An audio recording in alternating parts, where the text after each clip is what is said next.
اللہ تعالیٰ نے یہ ہمیں عظیم آزاد وطن ملک پاکستان عطا فرمایا. اللہ تعالیٰ کا بہت بڑا مسلمانوں پہ فضل ہوا، کرم ہوا کہ اللہ نے یہ ہمیں ملک عطا فرمایا. ملک پاکستان کی سب سے بڑی جو ہمارے پاس خوبی موجود ہے جو پوری دنیا میں کسی ملک کے پاس نہیں ہے. حالانکہ دنیا کے اندر بہت زیادہ ممالک ایسے ہیں جو پاکستان سے بھی زیادہ مذہبی ہیں، پاکستان سے زیادہ وہاں مسلمان ہیں، پاکستان سے زیادہ وہاں پر شرعی قانون نافذ ہے، پاکستان سے زیادہ وہاں پر قرآن و حدیث کا قانون چل رہا ہے. لیکن اس کے باوجود جو نعمت پاکستان قوم کے پاس ہے وہ کسی اور قوم کے پاس نہیں. وہ نعمت ہے مذہبی آزادی.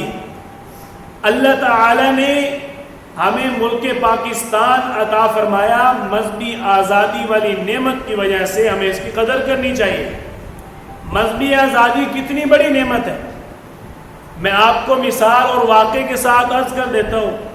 آپ صلی اللہ علیہ وسلم نے مکہ مکرمہ کے اندر 53 سال گزارے. کتنے سال؟ 50 اور 3 53 سال گزارے.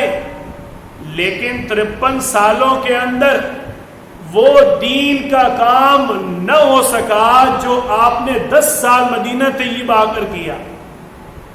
اس کی وجہ کیا تھی؟ مکہ مکرمہ کے اندر مذہبی آزادی نہیں تھی.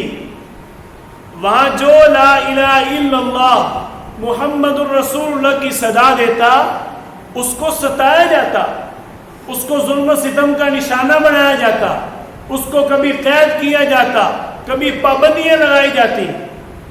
حضرت عثمان رضی اللہ تعالیٰ عنہ کے بارے میں آتا ہے کہ جب انہوں نے اسلام کو قبول کیا ان کی والدہ نے ان کا کھانا پینا بند کر دیا. کئی دن تک ان کو کھانے پینے کے لیے گھر سے کچھ نہ ملا، صرف اس بات پر کہ تو نے اسلام قبول کیوں کیا ہے. حضرت خباب رضی اللہ تعالیٰ عنہ ان کو اسلام قبول کرنے کی وجہ سے سولی پر لٹکا دیا گیا. آپ صلی اللہ علیہ وسلم پر کتنے مصائب آئے. 53 سالہ زندگی آپ صلی اللہ علیہ وسلم کی زیادہ ہے، 10 سال کم ہے، لیکن 53